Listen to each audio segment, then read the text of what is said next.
Guys, good morning. Ito yung isa sa mga anong process na natin to, Chris? Waxing. Tapos na tayo mag-stripping. Then final na. Waxing. So, ang modern achievement, 3 patong. Okay. 3 patong yan lang pwede yung sa amin achievement, 3 patong lang. Three coats. 3 coats lang. 3 coating. So, ito first coat lang to. first coat pa lang. First So, coat lang to. pakita natin yung difference. Yan. Yan. Wala pang coat. Strip pa lang siya. Totally strip. Mop and vacuum. Napaganda natin yung bridge natin. Guys, what a fine day. Ito pala sa permit namin dito. Read.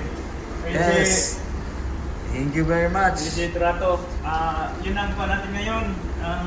Cameraman. Yung cameraman. Yes. Yes. Support natin yung mga vlogs ni kapatid na Chris. Uy! Salamat, salamat. So yan. Natin yung ginagawa.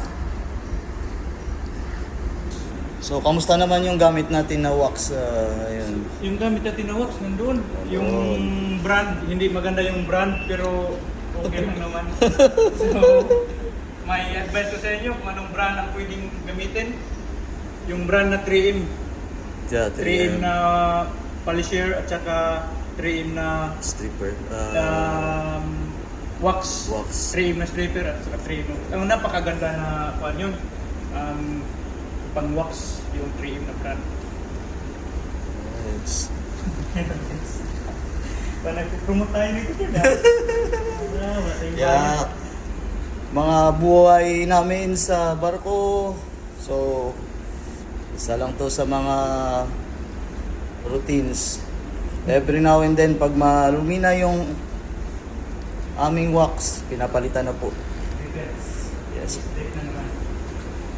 Yan, magamit yung stripper. Yes. Ito lang mag-apply, kailangan malinis yung kuhan mo. Yung pang-map mo, kailangan malinis.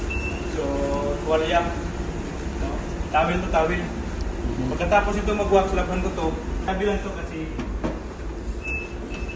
sa bagay, hindi naman kadalasan mag-wax lang kapag luma na talaga. So, maybe once to 6 months, so 1 na contract, so okay na yun. Depende. So, yan.